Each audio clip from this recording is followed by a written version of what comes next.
আহ, প্রথমেই নববর্ষের শুভেচ্ছা।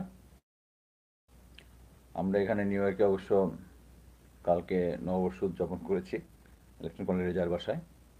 লেফটেন্যান্ট কর্নেল রেজা এখানে ইউএন হেডকোয়ার্টারে চাকরি করেন, অফকোর্স আফটার রিটায়ারমেন্ট। আচ্ছা, এনিওয়ে, আজকে আমি আলোচনা করতে চাচ্ছি যে আমি আজকে সকালে উঠেই আহ, যখন শেখ হাসিনার পতনের আন্দোলনের সময় আমি নিয়মিত ডক্টর জাহিদের ভিডিও দেখতাম। আহ, আমার কাছে ভালো লাগতো, কিন্তু এখন আর ভালো লাগতেছে না। আমি আজকে ওনার ভিডিও দেখলাম ডক্টর জাহিদের, যে বলল যে ডক্টর খলিলুর রহমানকে জাতীয় নিরাপত্তা উপদেষ্টা করা হয়েছে। উনি আমেরিকার নাগরিক কনফার্ম করেনি, যদিও বলেছে কনফার্ম না করলে এই প্রশ্নটা ওঠা উচিত না, কারণ আমার জানা মতে উনি বিদেশে চাকরি করেছেন অনেক দিন, বাংলাদেশে ফরেন সার্ভিসও ছিলেন, এবং উনি বিদেশে থেকেও, বিদেশে আমেরিকার মতো জায়গা থেকেও উনি এখানকার কোথাও কোনো দেশেরই নাগরিকত্ব গ্রহণ করেন নাই। উনি শুধু বাংলাদেশের নাগরিকত্ব নিয়ে আছেন। সো এটা নিয়ে আহ, মানে পলিটিক্স করা বা তাকে কন্ট্রোভার্সিয়াল করা, এটা উচিত হবে না আমার মনে হয়। আহ, আমি এখন যেটা বলবো সেটা হচ্ছে যে সবার মধ্যে একটা কনফিউশন দেখা গেছে, স্পেশালি আমাদের মিলিটারি অফিসার, রিটায়ার অফিসারদের মধ্যে একটা আহ, হাহুতাশ দেখলাম যে জাতীয় নিরাপত্তা উপদেষ্টার মতো এমন একটা জায়গা এখানে মিলিটারি ব্যাকগ্রাউন্ডের কাউকে দিলে ভালো হতো। আমি নিজেও মনে করি যে মিলিটারি ব্যাকগ্রাউন্ড থাকলে ভালো হতো। তবে একটা জিনিস বুঝতে হবে যে জাতীয় নিরাপত্তা উপদেষ্টা এটা কিন্তু যে শুধু ট্যাকটিক্যাল লেভেলে কোনো একটা যুদ্ধ হলে যুদ্ধের ময়দানে বা ডিজাস্টার ম্যানেজমেন্ট, আইন শৃঙ্খলা পরিস্থিতি ইয়ার জন্য যে এই ধরনের কাজ কিন্তু জাতীয় নিরাপত্তা উপদেষ্টার কাজ না। এই জাতীয় নিরাপত্তা বলতে এখানে টোটাল হোল হোল মানে নর্মালি যে কোনো একটা সিচুয়েশনে যখন না না জাতীয় নিরাপত্তা একটা কমিটি থাকে প্রতিটা দেশেরই। এই কমিটির মধ্যে প্রতিটা সেক্টরের লোক থাকে, হয়তো প্রতিটা মন্ত্রণালয়ের লোক থাকবে। এর মধ্যে অর্থনীতি একটা ইম্পর্টেন্ট জিনিস, আহ, বৈদেশ নীতি একটা ইম্পর্টেন্ট জিনিস, এনিথিং অ্যান্ড এভরিথিং। মনে করেন যে আহ, মনে করেন এখন আমাদের প্রতিবেশী দেশে রাফায়েল আছে, সো এইটা কাউন্টার করার জন্য আমাদের রাফায়েল কিনতে হবে। না, এটা রাফায়েল কিনতে হলে দেখা যাবে তখন অর্থনীতিবিদ যিনি আছেন তখন সমস্যা দিবেন যে আহ, এটা যদি কিনতে যাই তাহলে আমাদের দেখা যাবে যে আমাদের বাজেট সিরিয়াস শর্টফল হবে। হোয়ারেস তখন প্রতীক্ষা যে উপদেষ্টা আছেন, প্রতিরক্ষা বা জাতীয় নিরাপত্তা, উনি অ্যাডভাইস করতে পারেন যে হ্যাঁ, আমরা রাফায়েল কিনলে আমাদের এত টাকা লাগবে, কিন্তু এর 1/10 টাকা দিয়ে আমি সারা বাংলাদেশে পৃথিবীর প্রথম শ্রেণীর এয়ার ডিফেন্স সিস্টেম কিনে ফেলতে পারবো।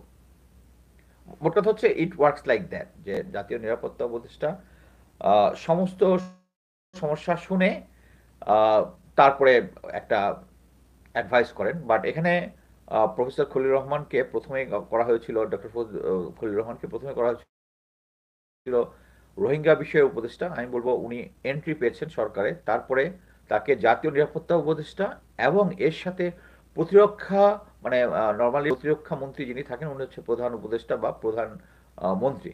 সো এই জায়গায় উনি এখানে অ্যাডভাইস করবেন। হ্যাঁ, এখন আসি হচ্ছে এখানে একজন, আমরা কিন্তু জানি যে লেফটেন্যান্ট জেনারেল হাফিজ কিন্তু আছেন একজন প্রতিরক্ষা উপদেষ্টা হিসাবে। সো টেকনিক্যালি যেহেতু জাতীয় নিরাপত্তা উপদেষ্টার হায়ার র্যাঙ্ক, তার মানে হচ্ছে এখানে জেনারেল হাফিজ চলে যাচ্ছেন ডক্টর খলিল রহমানের আন্ডারে। এখন কথা হচ্ছে প্রফেসর ইউনুস কেন চাইলেন যে ডক্টর খলিলুর রহমান নিরাপত্তা উপদেষ্টা হোক। আমি যেটা বুঝি সেটা হচ্ছে উনি জেনারেল হাফিজ থেকে যথেষ্ট পরিমাণ সহযোগিতা পাচ্ছেন না। ক্লিয়ার, যথেষ্ট সহযোগিতা পাচ্ছেন না। আমি আমার ইন্টারনাল সোর্স থেকে যে সমস্ত খবর পেয়েছি is from horse's mouth. So এখানে বাট ইফ, জেনারেল ওয়াকারের প্রিয় লাইন, করার কিছু নাই। সেটা হচ্ছে একবার একটা পরিস্থিতি হয়েছিল, প্রফেসর জেনারেল হাফিজ জেনারেল ওয়াকারকে ফোন করে কিছু বিষয়ে অ্যাডভাইস করছিলেন। জেনারেল ওয়াকারের অ্যাডভাইস পছন্দ হয়নি, উনি সাথে সাথে ফোন রেখে দিয়েছেন। জেনারেল হাফিজ কিন্তু ওনার অনেক সিনিয়র। এর কারণটা কি? কারণটা হচ্ছে জেনারেল হাফিজকে ওই অ্যাপয়েন্টমেন্টে বসিয়েছেন জেনারেল ওয়াকার। এর মধ্যে কোনো কন্ট্রোভার্সি নাই, জেনারেল ওয়াকারকে বসিয়েছেন। আরেকটা জিনিস বুঝতে হবে যে আমাদের মানে রাজনৈতিক কমান্ড, রাজনৈতিক নেতৃত্ব সবসময় এমন সেনাপ্রধানকে বা এমন লিডারশিপ পছন্দ করেন যারা আহ, কোনো প্রশ্ন না তুলে চোখ বন্ধ করে আদেশটা মেনে নেবেন। কিন্তু এই আদেশটার নিয়ম মেনে নেওয়া কিন্তু অ্যাকচুয়ালি দেশের জন্য ভালো হলো না। তাহলে কিন্তু আপনি ভালো প্রতিরক্ষা উপদেষ্টা হতে পারবেন না। আমি এমন একজন জেনারেলকে জানি, আমরা যখন কোনো একটা অফিসে কাজ করি, মনে করেন আমি একটা ইউনিটের অ্যাডজুটেন্ট। সো অ্যাডজুটেন্ট হচ্ছে ক্যাপ্টেন পদবীর, একটা ইউনিটের সিও থাকে হচ্ছে লেফটেন্যান্ট কর্নেল। সো যখন একটা বাইরে থেকে একটা ডাক আসবে, আমি এর পিছনে একটা হেড ক্লার্ক সিল মেরে দিবে এবং ওখানে কোনো রেফারেন্স থাকলে আমাকে দিয়ে দিই। পরবর্তীতে ওই রেফারেন্স অনুযায়ী আমি পূর্বের রেফারেন্স গ্রহণ করে সিওকে একটা গাইডলাইন দিব যে স্যার এইটার পূর্বে এই হয়েছে, পূর্বে এই হয়েছে, বর্তমানে হয়েছে, এবং এটার ব্যাপারে আপনার ডিসিশনটা এইটা হতে পারে। এটা হচ্ছে সিও জুডিশন, সিও কি ডিসিশন দিবেন। সো সিও ওখানে লিখে দিবেন অ্যাকসেপ্টেড, মানে আমার অ্যাডভাইস যেটা করেছি ওইটাই মানলো, বা ওনার যদি কোনো ডিরেকশন থাকে উনি দিয়ে দিবেন। বাট আমি কিছু জেনারেলকে চিনি যারা পিছনে পেন্সিল দিয়ে ওই অ্যাডভাইসটা লিখতেন। পেন্সিল দিয়ে কেন লিখতেন? সেটা হচ্ছে যাতে এই ডিসিশনটা যদি রং হয়, এইটা যেন উনি পরবর্তীতে ডাকে চেঞ্জ করতে পারেন।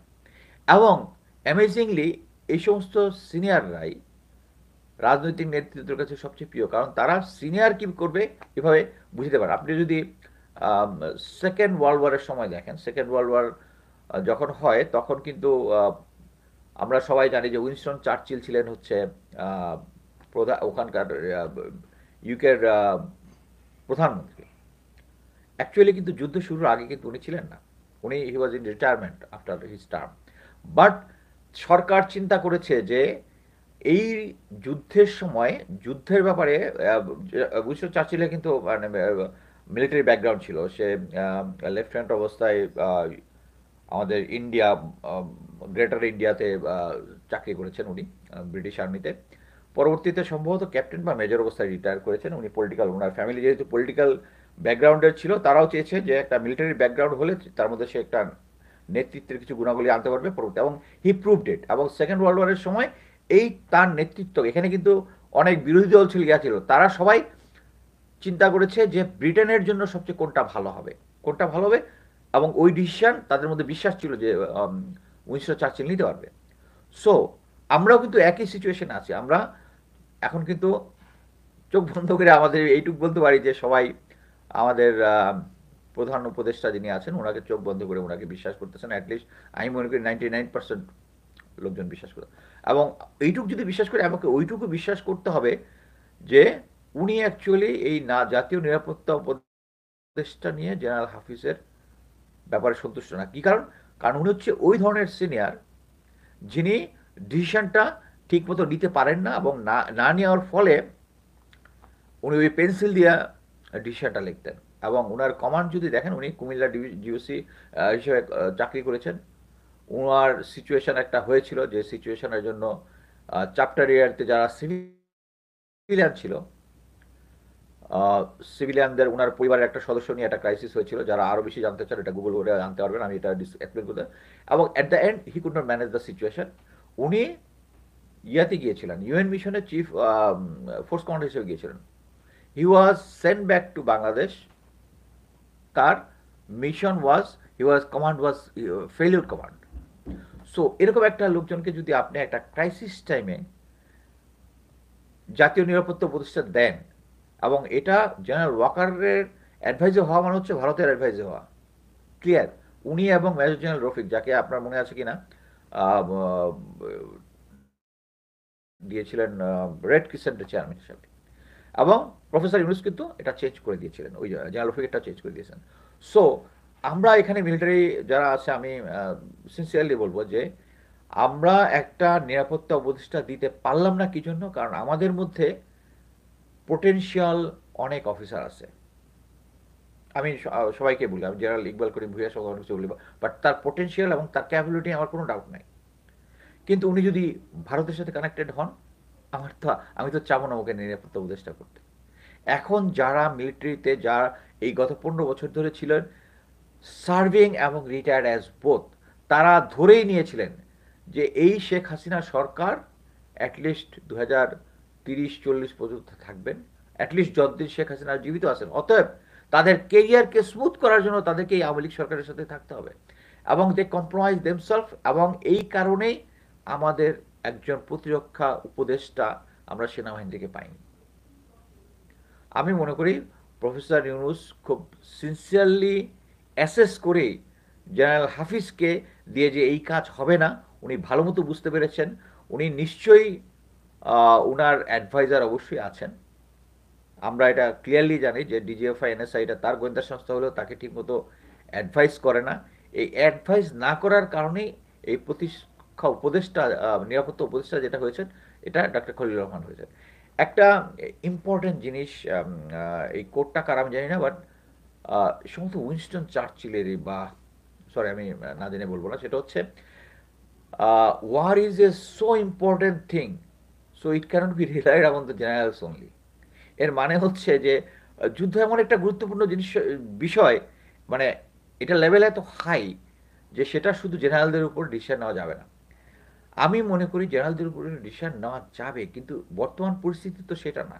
বর্তমান পরিস্থিতি আমরা সবাই জানি যে বর্তমানে যারা আমাদের সার্ভিং জেনারেলসের বেশিরভাগই, আপনারা যদি কয়েকদিন আগে ডক্টর তাজ হাসমির অনুষ্ঠানে মেজর ডালিম, যিনি অ্যাকচুয়ালি লেফটেন্যান্ট কর্নেল ডালিম, আমরা মেজর ডালিম বলতে কমফোর্ট ফিল করি, উনি কিন্তু ক্লিয়ারলি বলেছেন যে জেনারেল ওয়াকার সহ 30টা জেনারেলকে সরাই দিতে পারলেই তারপরে আর্মি একটা লাইনে আসবে। সো এতে আমাদের তো কোনো এখন পর্যন্ত কোনো ডাউট নাই। বাট আমি মনে করি প্রফেসর ইউনুসের কাছেই যথেষ্ট তথ্য আছে, যে এই তথ্যটা হচ্ছে যে বর্তমানে উনি মিলিটারি থেকে সাহায্য পাচ্ছে না, সিম্পল। এবং এই জন্যই এই নিরাপত্তা উপদেষ্টা প্রফেসর ডক্টর খলিলকে করা হয়েছে, এবং এই কারণেই ডক্টর খলিলের পিছনে এখন ভারতীয় মিডিয়া এবং আমাদের পেইড এজেন্ট যারা আছে, যারা ওখান থেকে মাসোহারা নেন, সরি টু সে, আমি শুধু যাদের সাথে ক্লোজলি কাজ করি আমি বলতে পারি ডাক্তার পিনাকি ভট্টাচার্য কোথাও থেকে মাসোহারা নেন না, কনক সারোয়ার কোনো থেকে মাসোহারা নেন না, ইলিয়াস হোসেন কারো কাছ থেকে মাসোহারা নেয় না, আমার নিজের ব্যাপারে 100% কনসার্ন, আমি কারো কাছ থেকে মাসোহারা নেই না। বাকি অনেকেই হয়তো আছেন, বাট তাদের নাম আমি জানি না, ক্লোজ করে জানি। আমি এর মধ্যে প্রত্যেকেই সাপোর্ট করি। শুধু আমি কয়েকদিন আগে, গতকালকে একটা পোস্ট দিয়েছিলাম, ডক্টর ইলিয়াস হোসেন তার একটা লাইভ করেছেন মিলিটারি রিলেটেড 25শে ফেব্রুয়ারি নিয়ে বিডিআর দিয়ে, উনি বিডিআর সৈনিকদের প্রতি উনি সিম্পাথাইজ, দ্যাটস ওকে, কোনো সমস্যা নেই। বাট এটার কারণে উনি কতগুলা মিলিটারি অফিসার এবং ফ্যামিলি নিয়ে কতগুলা ভেরি ডেরোগেটিভ কথাবার্তা বলেছেন। আমি এর কঠোর প্রতিবাদ আবারও এই লাইভের মাধ্যমে জানাই। এই পার্টি আবার খুব মানে ইলিয়াস হোসেনের বিরুদ্ধে কথা বলা খুব ডেঞ্জারাস, বলে ব্যক্তিগত আক্রমণে শুরু হয়ে যায়। ব্যক্তিগত আক্রমণে কিছু না, আমি বললাম তো আমি বিশ্বাস করি সে টাকা পয়সা খায় না, বাট মানুষ আবেগে পরিচালিত হয়। আমার, হ্যাঁ, মিলিটারির দিকে আমার আবেগ আছে, তারপরেও কিন্তু মিলিটারির লোকজন আমাকে কিছু কিছু লোকজন আছে আমার ইয়াতে এসে কমেন্ট করে দেয় যে আমি ডিসগ্রান্টাল বা এরকম একটা কিছু। কারণ কি, এই তারা কিন্তু আবার গত 15 বছরে কোনো আওয়াজ দেয় নাই। বাট এখন আমি যেটা বলতেছি ইট ইজ ভেরি ইম্পর্টেন্ট। আমি আবারও এটা নিয়ে বলতে চাচ্ছি যে মিলিটারির মধ্যে আমাদেরকে কমরেডশিপ ইজ ভেরি ইম্পর্টেন্ট। আমাদের যুদ্ধের ময়দানে কমরেডশিপটা এটা মিলিটারি ট্রেনিং থেকে শেখা হয়, এবং এখানে একজন আরেকজনকে যখন আমরা সহায়তা করি এটা আমাদের ক্যারেক্টারের গুড কোয়ালিটি হিসাবে, আমি এর আগের ইয়াতে বলেছি যে এটা 100 মার্ক আমাদের থাকে, 100 থাকে হচ্ছে মিলিটারি স্টাডিজ, 100 থাকে সিভিল স্টাডিজ, আর 100 থাকে হচ্ছে ক্যারেক্টার। এই ক্যারেক্টার মার্কটা হচ্ছে আমি একজনকে সাহায্য করতেছি, কমরেডকে সাহায্য করতেছি, এইটাই হচ্ছে ওই জিনিস। সো এই কমরেডকে সাহায্য করার বিষয়টা আমাদের মিলিটারির মধ্যে থাকতে হবে, আদারওয়াইজ আমরা যুদ্ধ করতে পারবো না। কিন্তু আমাদের কমরেডরা যখন গত সরকারের আমলে গুম খুন করেছিল, ইভেন জেনারেল আজিম, হাসিন স্যার, আরও অনেকে, যাদেরকে আরেকজন 10 লং করছে মেজর মহসিনকে, ডিজিএফআই লোকজন ডেকে তা ওনাকে ধরে ধরে দাড়ি টেনে টেনে ছিঁড়েছে ওনার 25 ফেব্রুয়ারি ঘটনার পরে। তখন আপনাদের কমরেডশিপ কোথায় ছিল? এটাকে আপনারা জানতেন না? জেনারেল ওয়াকার জানতেন না যে তাদের মানে জেনারেল আজমি স্যারকে যে ইয়াতে রাখা হয়েছে, আমি যদি সিভিলিয়ান হিসেবে বাইরে থেকে জানতে পারি, আপনি জানতেন না? জানতেন তো। তখন আপনার কমরেডশিপ কোথায় ছিল? এখন মিলিটারির মধ্যে উনি বোঝানোর চেষ্টা করতেছে যে আমাদের একটা কমরেডশিপ থাকতে হবে, অবশ্যই কমরেডশিপ থাকতে হবে, কিন্তু আমার সাথীওয়ালা ভাই যদি আমি জানি তারা গুম খুনের সাথে জড়িত, আমরা যে রাষ্ট্রের জন্য শপথ নিয়েছিলাম, রাষ্ট্রকে রক্ষা করব, রাষ্ট্রের প্রতিটি সদস্যকে, রাষ্ট্রের প্রতিটি নাগরিককে আমরা দেখভাল করব, তাদের সেফটি সিকিউরিটি এনশিওর করব, তারা যদি তাদেরকে গুম খুনের সাথে যদি জড়িত হয়, আমরা তো সেই কমরেডশিপ তো আমরা অ্যাকসেপ্ট করব না, সেই কমরেডশিপ তো আমরা অ্যাকসেপ্ট করব না। এই কমরেডশিপ যদি অ্যাকসেপ্ট না করি, তাহলে ওনারা একটা, জেনারেল ওয়াকার একটা ফলস ফ্রন্ট সামনে রেখে দিয়েছে সবার কাছে। ফলস ফ্রন্টটা হচ্ছে যে আর্মির মধ্যে এখন খুব নীতি নৈতিকতা এবং কমরেডশিপ আছে, তাদের সিনিয়র লিডারশিপের আস্থা আছে, অবশ্যই সিনিয়র লিডারশিপের আস্থা আছে, কিন্তু উনি নিজেও 3 তারিখে বুঝতে পেরেছিলেন যে সিনিয়র লিডারশিপের আস্থা আছে, কিন্তু উনি যদি উনার সিভিলিয়ান দিকে গুলি করার আদেশটা যদি ক্যান্সেল না করেন, এটা ব্যাক ফায়ার করে। উনি বুঝেন না, উনি তখন চেঞ্জ করেছেন। কিন্তু উনি তো ওই কনফারেন্সের মধ্যেই প্রথমেই বলেছিলেন যে দুষ্কৃতিকারী বলে উল্লেখ করেছিলেন বিপ্লবীদেরকে, ছাত্র জনতাকে দুষ্কৃতিকারী বলেছিলেন। সো এখানে একটা জিনিস বুঝতে হবে যে সেনাবাহিনী, জুনিয়র অফিসার, সৈনিক সবাই ইয়াতে আছে, কিন্তু আপনি যদি এমন একটা আদেশ দেন যেটা দেশের সভরেন্টির অ্যাগেনস্টে যাবে, তারা আপনার পাশে পাবে না, তারা আপনি তাদেরকে পাশে পাবেন না, এটা আমি স্ট্রংলি বিশ্বাস করি। সো আমি এটাই বলবো যে আমরা আমাদের মিলিটারির যে কমরেডশিপ বা মিলিটারির উপর আস্থা প্রথমে আমাদেরকে অর্জন করতে হবে, তারপর আমরা দাবি করব যে আমাদের এই জাতীয় নিরাপত্তার ব্যাপারে আমাদের ও আপার হ্যান্ড আছে, এবং আমরা চাই মিলিটারি থেকে কাউকে করার জন্য।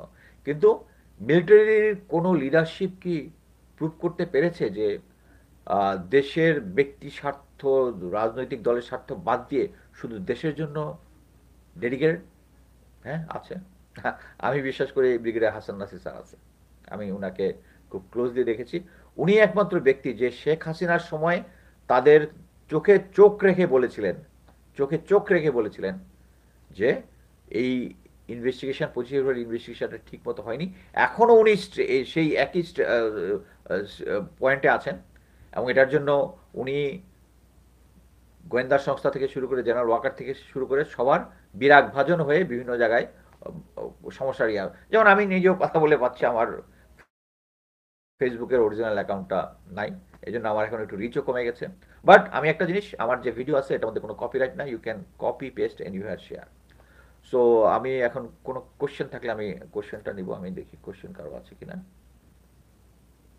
খলিল রহমানের উচিত ডিজিএফআই এনএসআই এর সরকারকে কন্ট্রোল নিয়ে আসে। অফকোর্স আমি এইটাই বলবো যে ডক্টর খলিল রহমানের এখন উচিত ডিজিএফআই এনএসআই কে, তাদের দুজনকে এনে, যেহেতু নিরাপত্তা হচ্ছে, now he got the authority, he should ask NSI এবং ডিজিএফআই, এবং এ ব্যাপারে কোনো প্যারালাল কমান্ড যেন না থাকে। ওয়াকারের পর যোগ্য কে সেনাপ্রধান আছেন, জেনারেল টপ লেভেলের প্রায় সবাই কম্প্রোমাইজ, বাট এরপরেও কিছু জেনারেল আছেন।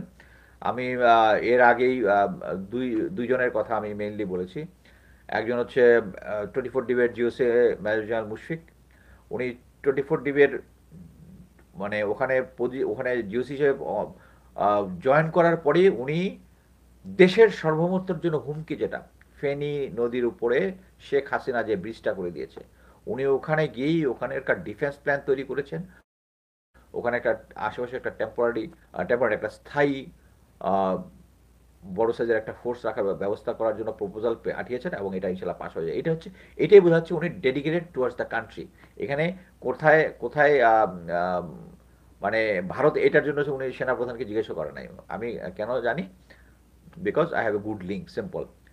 এর আগে এখন বর্তমানে যে lieutenant general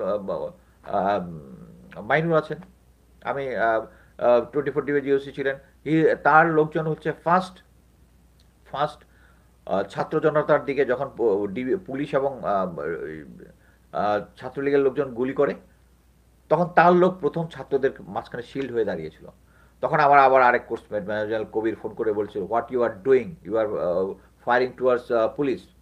He just answered that I am saving life. So আমি এই দুজনকে মনে করি, এবং এছাড়া আরও অনেক জেনারেল আছে যারা খুঁজতে চায়, তা আমার চোখে এই দুজনকে মনে হয়েছে যে এই দুজনের যে কোনো একজন হইতে পারে। সো এবং যখন আমি যে একটা জিনিস বলি, প্রফেসর জেনারেল ওয়াকারকে সরাই দেওয়ার পরে বাকি যারা আছে এরা অটোমেটিক চলে যাবে। আরেকটা জিনিস হচ্ছে অটোমেটিক চলে যাবে মানে নতুন সেনাপ্রধান এসে ওইটার ব্যবস্থা গ্রহণ করতে পারবে। এখন কথা হচ্ছে প্রফেসর ইউনূসের জন্য এটা ইটস ইজি, বাট আমি জানি না স্যার কেন এটা নিয়ে এত সময় নিচ্ছেন। সময় নেওয়ার অ্যাকচুয়ালি মানে একটা জিনিস যে জেনারেল ওয়াকার এবং ওই যে কর্নেল ডালিম স্যার যেটা বলেছেন, ওই 30 জন জেনারেলকে যদি সরাই দেওয়া যায়, আলহামদুলিল্লাহ দেশ স্মুথ চলবে।